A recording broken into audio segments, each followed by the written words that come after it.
লিখিবলৈ ভাষা নোহোৱা আৰু ক'বলৈ শব্দ নোহোৱা এক প্ৰতিবেদন। কি কম, কি লিখিম আৰু কি বুজাম। এইজন নৰাধমক চাওক। এই নৰাধম লম্পদৰ নাম হৈছে নাৰায়ণ দাস। নাম ৰাখিছে ভগৱানৰ নামত, কিন্তু কাম আকৌ অসুৰতকৈ নিকৃষ্ট। এই অসুৰৰূপী নাৰায়ণৰ ঘৰ আকৌ মৰিগাঁও চহৰত। এই নৰাধমে কোৱাটো বাদেই শুনিবলৈকে লাজ লগা এক কাণ্ড সংঘটিত কৰিছে। আছে প্ৰকাণ্ড অট্টালিকা সদৃশ ঘৰ, আছে পত্নী সন্তানৰ সৈতে পৰিয়াল, কিন্তু এই লম্পদৰ নাই কোনো বিবেক, বুদ্ধি, বিবেচনা। খবৰ অনুসৰি এই পাখণ্ডই নিজৰ ঘৰৰে তিনিটাকৈ পোহনীয়া কুকুৰৰ সৈতে প্ৰায় ১.৫ বছৰ ধৰি ধৰ্ষণ কৰি আহিছিল। ইফালে অন্য এক অভিযোগ অনুসৰি এবছৰৰ পূৰ্বে এগৰাকী মহিলাৰ সৈতে অসংযত অৱস্থাত ধৰা পৰিছিল এইজন লম্পট।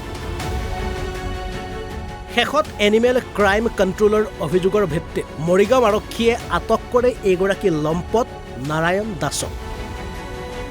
যিজন মানুহে নিজৰ ঘৰৰ কুকুৰটোক এৰি দিয়া নাই, সেই মানুহজনে বাহিৰৰ এই যে আমাৰ মহিলা সেইখিনিক জানো এৰি দিব? মানে তেওঁৰ মেণ্টেলিটিটো আপোনালোকে হয়তো বুজি পাইছে। মানে মই এইখিনি ক্ষেত্ৰত এটা কথাই ক'ব বিচাৰিম, এই এনেকুৱা নিৰ্যাতনবোৰ বন্ধ হ'ব লাগে। আৰু আমি আজি গোটেই NGO ফালৰ পৰা আমি গুৱাহাটীৰ পৰা মৰিগাঁৱত উপস্থিত হৈছো এইটো ৰিজনতে আমি শাস্তি বিচাৰো। একচুৱেলি আমি গম পাইছো যোৱাকালি এইটো এটা অলৰেডি চলি আছিলে। দেৱাঞ্জন মুখাৰ্জী তেখেতে এইটো চাই আছিলে কেছটো। ১.৫ বছৰৰ পৰা এটা ছেক্সুৱেলি এবিউজ ৩টা কুকুৰ হৈ আছে ঘৰ মানুহৰ তাত ইয়াতে মৰিগাঁৱত। আৰু এভিডেন্স নাথাকাৰ কাৰণত এইটো অকণমান দেৰি হৈছিল, বাট এতিয়া এভিডেন্স পোৱা গৈছে, ভিডিঅ' পোৱা গৈছে আৰু ইমিডিয়েটলি আমাক আসাম পুলিচে হেল্প কৰিছে। যিজন ক্ৰিমিনেল হয়, যোনে ৰেপ কৰিছে, যোনে ছেক্সুৱেলি এবিউজ কৰিছে, এইটো তেওঁক ধৰা হৈছে। ইয়াৰ পিছত আমি এতিয়া থানালৈ গৈ আছো। এতিয়া বাকীখিনি হ'ব, এজাহাৰ দিয়া হৈছে, তেনেকৈ তদন্ত কৰিব পুলিচে।